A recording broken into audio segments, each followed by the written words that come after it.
18 फरवरी 1949 को जन्मे इंद्रेश कुमार राष्ट्रीय स्वयंसेवक संघ की राष्ट्रीय कार्यकारिणी के सदस्य हैं। इंद्रेश कुमार ने जालंधर में पंजाब टेक्निकल यूनिवर्सिटी से उच्च शिक्षा प्राप्त की है। राष्ट्रीय सोच उन्हें सालों पहले संघ के करीब ले आई। संघ से जुड़े कई संगठनों में इंद्रेश कुमार महत्वपूर्ण जिम्मेदारी निभा चुके हैं।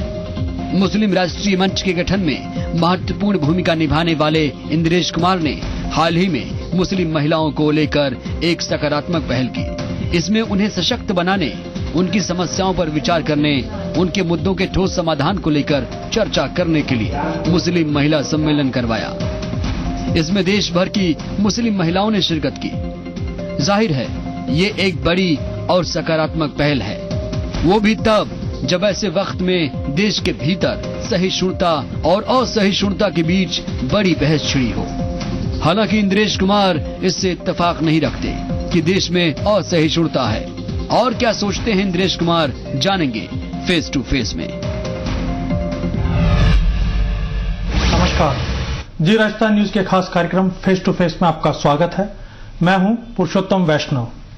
आज जिस चेहरे से हम मुलाकात कर रहे हैं वो हैं संघ के वरिष्ठ नेता और राष्ट्रीय कार्य परिषद के सदस्य माननीय इंद्रेश कुमार जी। इंद्रेश जी, आपका फेस टू फेस में स्वागत है। मैं भी जी न्यूज को बहुत बहुत बधाई देता हूं।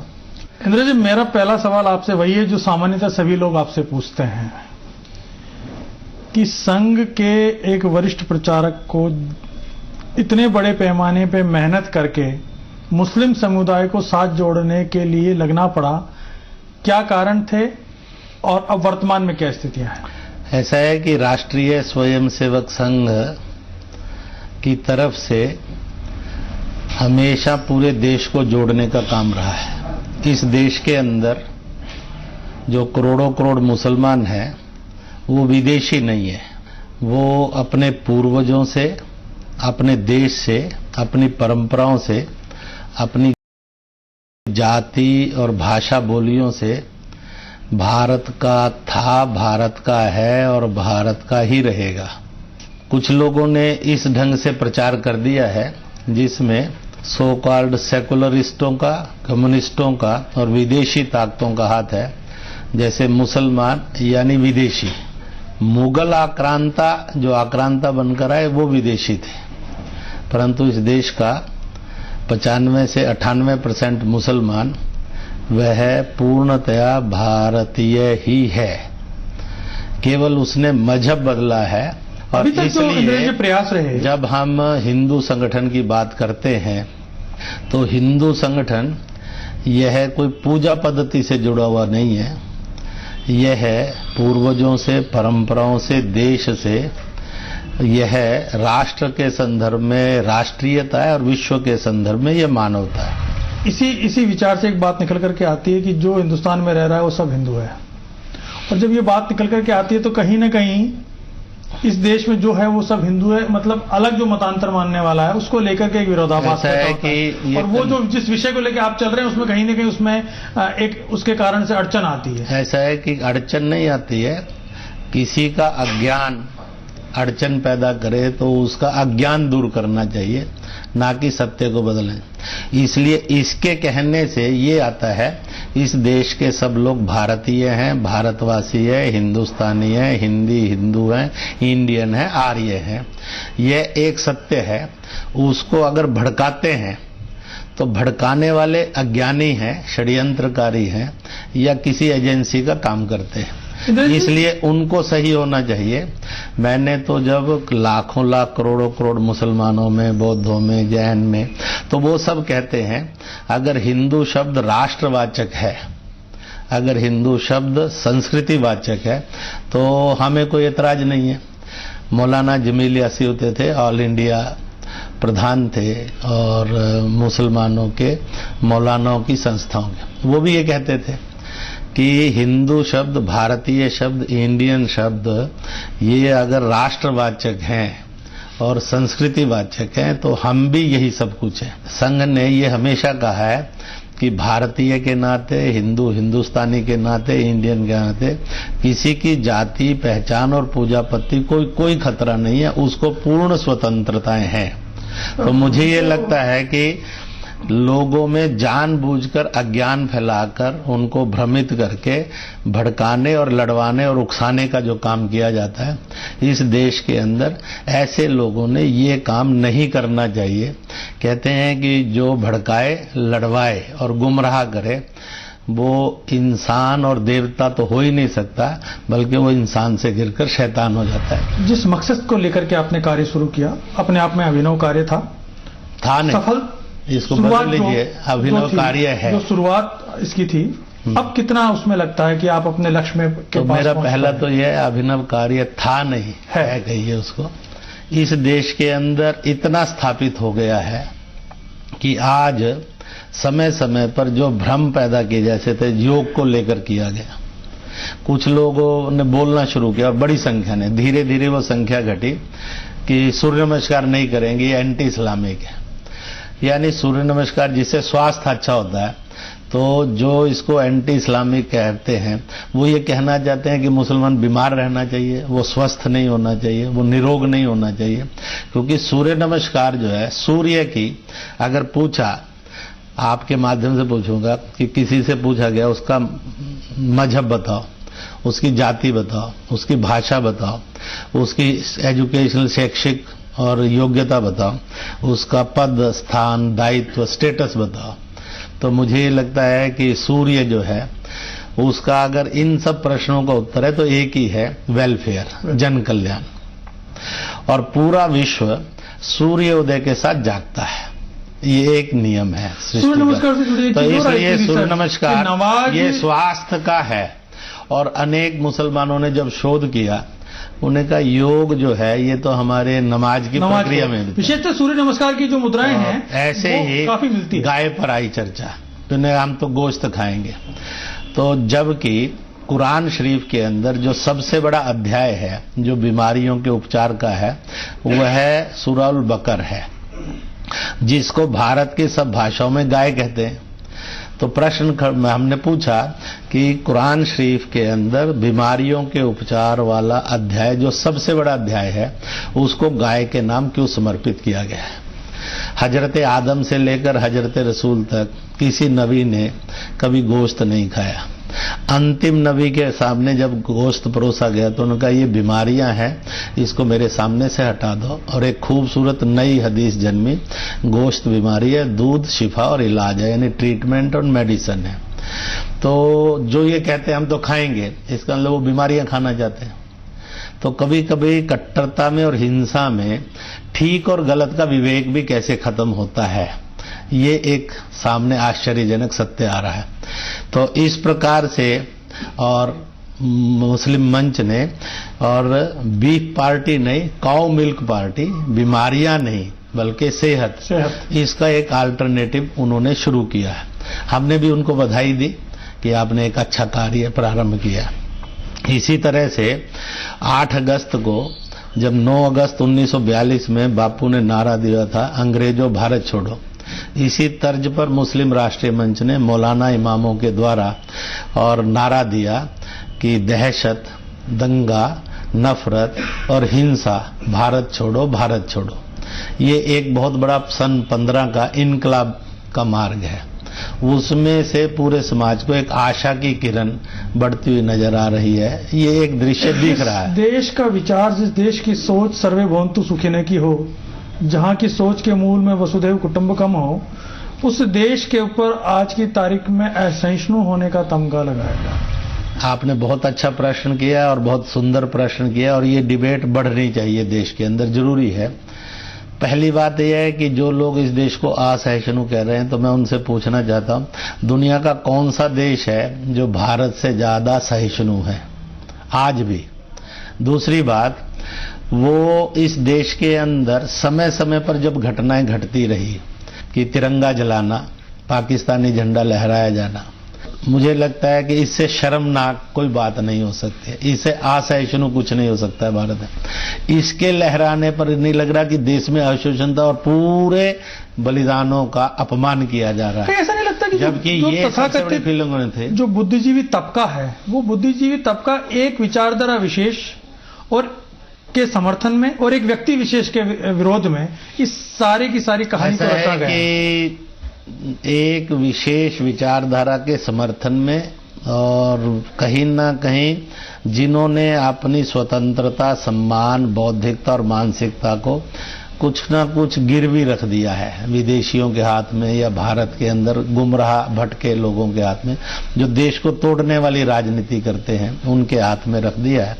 और इसलिए उसमें से वो ये कर रहे हैं कि देश का, पहली बात तो यह है कि ये सब लोग कोई देश के 125 करोड़ लोगों का आइकॉन नहीं है, क्योंकि जो आमिर खान जैसा व्यक्ति भारतीयता का जो इस देश का आइकॉन बना करके प्रेजेंट किया गया था, जो इस देश को रिप्रेजेंट कर रहा था, इनक्रेडिबल इंडिया का नारा दे रहा था, अगर वो व्यक्ति अगर ऐसी बात कहता है तो एक आम आदमी जो नहीं समझता है इसकी राजनीति को, उसकी नजर में तो वो आइकॉन है और उसके कहीं बात का असर होता है। ऐसा है कि आम जनता बहुत स्पष्ट है, उसको मालूम है उसका आइकॉन ये नहीं है।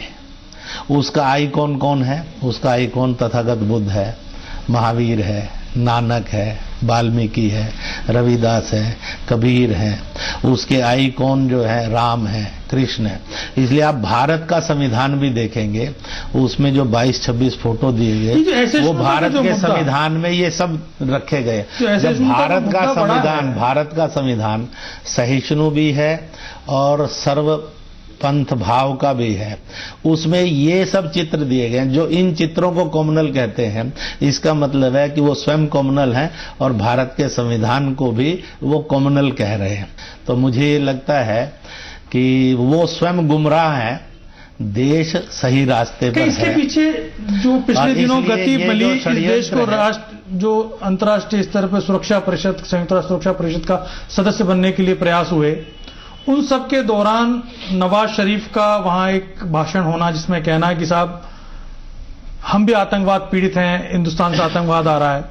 उसके बाद में अचानक इस देश के अंदर इस प्रकार की गतिविधियां चालू हो जाना और फिर ये कहना है कि जब पाकिस्तान के हालात हैं, जिस तरीके से वहां असहिष्णुता और वहां हिंसा है, वैसे इस देश का है। तो हमारी तुलना पाकिस्तान से करके और हमारे बराबर संयुक्त राष्ट्र सुरक्षा परिषद के अंदर पाकिस्तान को खड़ा करने की कोशिश या हमें पाकिस्तान के बराबर खड़ा करने की कोशिश, तो कहीं अंतर्राष्ट्रीय षड्यंत्रों का तो हिस्सा नहीं। दो तीन बातें आपका प्रश्न बहुत अच्छा है और वर्तमान के कुछ पृष्ठों को खोलने के लिए बहुत उचित भी है।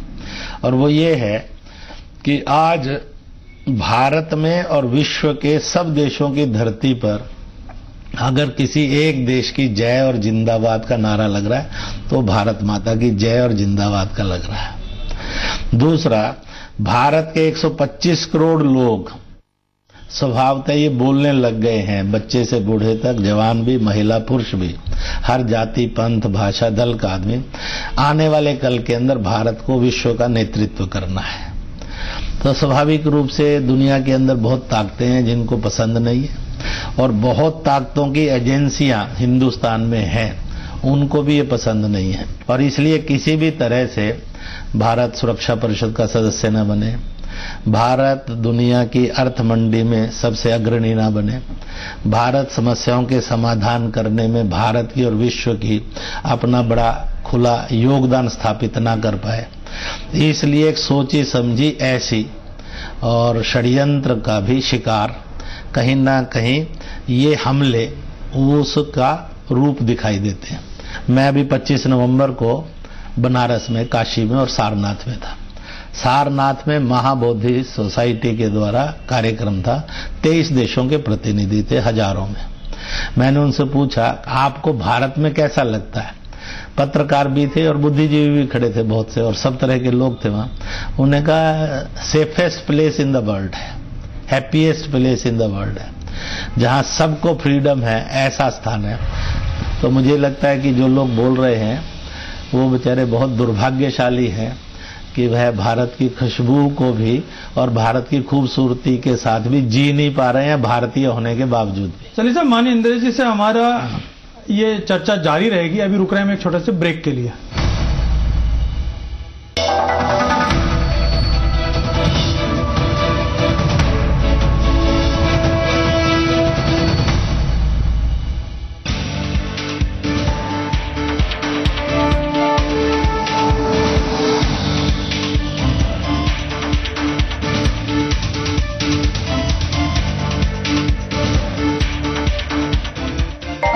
मनहूस पत्थर का दंश,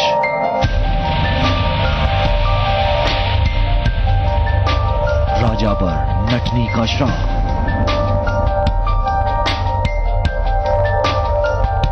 तीमनगढ़ किले का दुश्मन पारस।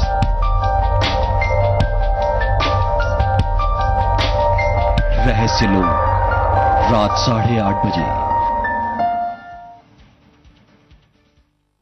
प्रायोजक टीवीएस जुपिटर, ज्यादा का फायदा।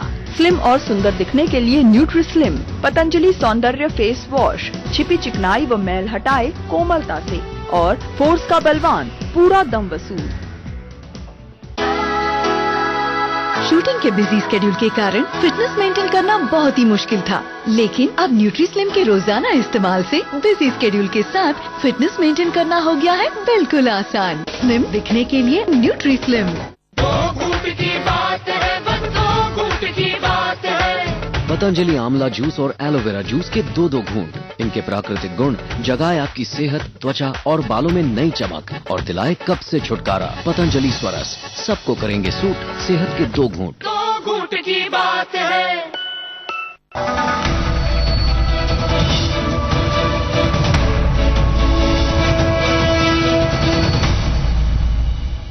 देखिए, इन सबके साथ में जो जिस प्रकार का कार्य आपने हाथ में लिया मुस्लिम मंच के माध्यम से अल्पसंख्यकों को जोड़ने के लिए, एक कदम आगे बढ़कर के एक बात और निकल करके उसमें से आती है।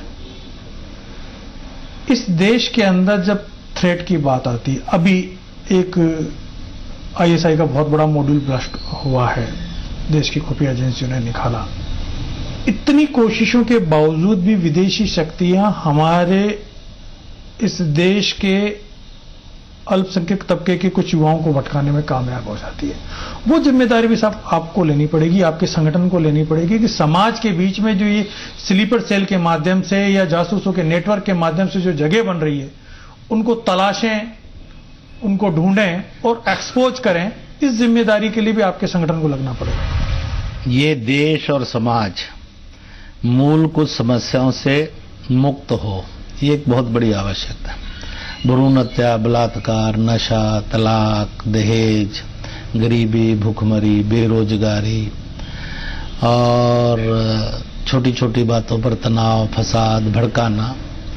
और इसलिए इस देश के अंदर एक मुहिम, और उसके लिए जैसे मैंने नक्सल प्रभावित क्षेत्रों में कहा कि भाई आज नक्सलियों से मेरा निवेदन है कि वो ये सोचे तो सही 50 वर्षों में उन्होंने क्या खोया और क्या पाया है। ऐसे मैंने आतंकी, दंगा करने वाली ताकतों को, देश में आतंकवाद की घटनाएं घटी हैं, लाखों मरे हैं, दंगे फसाद हुए हैं, लाखों मरे हैं। मैंने उनसे पूछा है कि आखिरकार इसमें से हुआ क्या है, तो बड़ी विचित्र सी कुछ बातें आती हैं। कभी कुरान शरीफ का, कभी बाइबल का, कभी गीता का, कभी रामचरितमानस का, कभी किसी और ग्रंथ का, कभी श्री गुरु ग्रंथ साहब का बरका फटता और गिरता है। मैंने जगह जगह पर पूछा डीएम से, वहां के नेताओं से, बरका फटता है और गिरता है और दंगे होते हैं। समाज ने उस समय और प्रशासन ने ये क्यों नहीं सोचा कि भाई हम दंगा नहीं करेंगे, बल्कि हम मिलकर उस शैतान को खोजेंगे जिसने ये किया है। मुझे आश्चर्यजनक ये है कि आज तक वो नहीं पकड़ा जाता शैतान। शैतान जिंदाबाद है। इसलिए मैं आपके आज के इस साक्षात्कार में समाज से और नेताओं से अपील करूंगा कि सब लोग उस शैतान को खोजने के लिए एकजुट हो जाएं, हर शहर में, हर जिले में। तो मुझे लगता है कि 2-4-5 साल के अंदर शैतान मुक्त भारत हो जाएगा। Violence is never a solution. हिंसा कभी किसी बात का समाधान नहीं होती। हिंसा विकास का मार्ग भी नहीं होती है। हिंसा भाईचारे का मार्ग भी नहीं है। हिंसा से शांति भी नहीं है। तो फिर वो ये सोचे अग्नि को बढ़ाती है, ये अग्नि को शांत नहीं करती, बढ़ाती है। तो मैंने सबसे पूछा है कि आप 7 तक प्रश्न, छोटे ऐसे प्रश्नावली तो 20-50 की बन सकती है। पहला, आपके कारण लोगों को जीवन मिला कि मौत मिली। दूसरा, आपके कारण लोगों को शिक्षा मिली कि शिक्षा से दूर गए। तीसरा, आपके कारण लोगों को रोजगार मिला कि बेरोजगारी बढ़ी। चौथा, आपके कारण वहां इंफ्रास्ट्रक्चर डेवलपमेंट हुई या इंफ्रास्ट्रक्चर बर्बाद हुआ। पांचवा, आपके द्वारा लोग भय मुक्त हुए कि भय युक्त हुए और भय के जीवन में रहते हैं कि वो शांति से अमन चैन के जीवन में रहते हैं। फिर वहां के लोगों को स्वास्थ्य मिला या स्वास्थ्य की जीवन सुविधाओं में से क्या दूर रहे। सकारात्मक क्या पॉजिटिव कर पाए और इसको वो गहराई से सोचे और इसका अपना स्टेटमेंट इशू करें। वास्तव में सामाजिक स्थिति अगर हम पायदान की बात करें तो मुस्लिम महिलाओं की स्थिति चिंताजनक है। जरूरत है उनके साथ खड़ा होने की। आपने समाज को खड़ा किया और महिलाओं को, बहनों को आप आगे लेकर के आए। इसमें कितना सफल हो पाए? क्या आपके विचार, आपकी सोच मुस्लिम मंच के माध्यम से जो कोशिश है वो सफल होती दिख रही है? अजमेर, इसके अंदर की दरगाह प्रैक्टिकली ये किसी एक खास मजहब की, किसी एक जाति की है और एक खास वो, ऐसा नहीं है। हमारे देश में और समाज में अमन चैन हो, हिंसा से मुक्त हो, छोटे परिवार सुखी परिवार हो, संसाधनों पर हम बोझ नहीं बने। उनके दो इश्यूज हैं। एक है कि वो शिक्षित हो, संस्कारित हो, रोजगार युक्त हो, हुनर कला का ज्ञान उनका बढ़े, स्वस्थ हो, ऐसी बातों के लिए। दूसरी तरफ है छोटा परिवार सुखी परिवार। तलाक नशे की बोतल, ठेके वाली बोतल से और गोलियों से हो नशे की, ना कि बीवी से हो। नशा मुक्त हो और तलाक कम से कम किया जाए।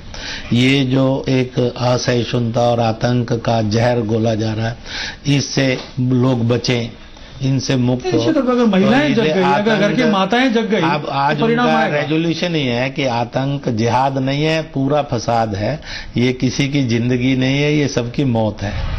तो लग ये रहा है कि प्रयत्न कभी कोई बर्बाद नहीं जाता है, प्रयत्न यशस्वी आज होता है, के समय 10 लेकर साल बाद या आज के 20 साल बाद में जिस मकसद को लेकर के ये प्रयोग और ये प्रयास शुरू हुए, आप कहाँ देखते हैं? क्या इस देश का मुस्लिम समुदाय, इस देश का अल्पसंख्यक समुदाय जिस राष्ट्रीय विचार के साथ आप जोड़ने की बात कर रहे हैं, उसमें क्या पूर्णतः सफल हो पाएंगे? क्या टारगेट आज के? ऐसा है कि देश में 7 समाज को माइनॉरिटी के रूप में माना गया है। मुसलमान है, ईसाई है, वैसे तो बौद्ध भी है, जैन भी है, सिख भी है, पारसी भी है, ये सब माने गए 6-7 समाज। तो मुझे ये लगता है कि ये सब मुख्य धारा के अंदर स्वयं होकर आ रहे हैं और तेज गति से आएंगे। और मुझे लगता है कि जो आज जाति और पंथों के नाम पर विवाद हो रहे हैं, ये जाति और पंथों के नाम के विवाद ये कम से कम होंगे। मुझे लगता है 2015 के जब इवेंट कोट किए जाएंगे, 2015 को विदा करते समय, मुझे लगता है कि ये इवेंट कोट होंगे कि बीफ पार्टी नहीं, काउ मिल्क पार्टी, गोश्त नहीं दूध, बीमारियां नहीं सेहत। इसी तरह से होगा, केवल दीनी तालीम नहीं, दुनियावी तालीम, हुब्बुल वतनी की तालीम ये होगा। सब अपने अपने पंथ पर चलें और दूसरे के पंथ की सम्मान करें। इसलिए हमने तो ये भी नारा लगाया कि भाई आप भोजन तैयार करो पर उसको अपने अपने मजहब का प्रसाद मानकर चलो। जब आप प्रसाद मानकर चलेंगे तो थोड़ा खाएंगे और दूसरों को भी खिलाएंगे। अन्न बर्बाद नहीं होगा, हम भूखे नहीं रहेंगे, दूसरे को भूखा नहीं रहने देंगे। बेटी जो है वो घर की रोशनी, अगर बेटा दीपक है तो बेटी घर की रोशनी है और वो बेटी कल की माँ है, उसके पाँव में जन्नत है। तो जमीन पर रहते हुए जन्नत उसकी सेवा में, इसलिए नारी का अपमान नहीं, समान। रक्तदान करो। अभी हमने एक नई प्रकल्प जो है वो लिया है और उसका उद्घाटन वाराणसी में किया है, वो है अनाज बैंक। 6 तरह का अन्न उसमें जमा करते हैं, चावल, गेहूं, आटा और फिर उसके बाद दाल, दूध, पाउडर मिल्क और चीनी। बस हर संडे को वो बैंक ऑपरेट करता है। हर जो डोनर है उसको पासबुक दी गई है कि वह इसमें आकर अपना अन्न करे। जो पैसा देता है तुरंत उसको अन्न में बदल दिया जाता है और उसका बकायदा उस पर चढ़ता है। और अनाज बैंक में जमा करवाने वाले को क्या मिलेगा? अगर 5 साल लगातार जमा करवाएगा हर महीने तो उसको सेटिस्फेक्शन रिवार्ड में होगी। अगर वो 10 साल 15 साल तक कराएगा तो उसकी दुआ स्वीकार की गई है, ये सेटिस्फेक्शन उसको होगी। अगर जीवन भर कराएगा तो उसको मरने के बाद और स्वर्ग मिलेगा, जन्नत मिलेगी। ये है बकायदा। उसमें जिनको अन्न दिया जाता उनकी भी पासबुक है, जिन्होंने जमा कराया और जिनका उनकी भी है, उनको भी चिट मिलती है, इनको भी चिट मिलती है, पूरी पारदर्शिता। और एक संडे को वितरण होता है, शेष संडे में संग्रह होता है, और मास जब खत्म होता है तो नील होता है। यही भारतीयता है और यही भारत है। वो भारत इन प्रैक्टिस एस्टेब्लिश किया जाए तो मैं सारे बुद्धिजीवी, कलाकार और राजनेताओं को कहूंगा इस सुंदर प्रयोग को वो देखें और देश में ये गैर सरकारी स्तर पर कैसे लागू हो सकता है, सब करें। तो ऐसा भारत बनाए हम 5 साल 10 साल में, जिसमें कोई चर्चाओं के लिए कई अच्छे मुद्दे भी हैं जिन पे चर्चाएं हो सकती है, बजाय पॉलिटिकली मोटिवेटेड होकर के सहिष्णुता और असहिष्णुता की चर्चाएं हो। बहुत बहुत धन्यवाद इंद्रेश जी, आपने समय निकाला, ये राजस्थान न्यूज पे आपने इतना लंबा समय देकर के इंटरव्यू दिया। दर्शकों, आपका भी बहुत बहुत धन्यवाद। आप भी देखते रहिए लगातार जी राजस्थान न्यूज।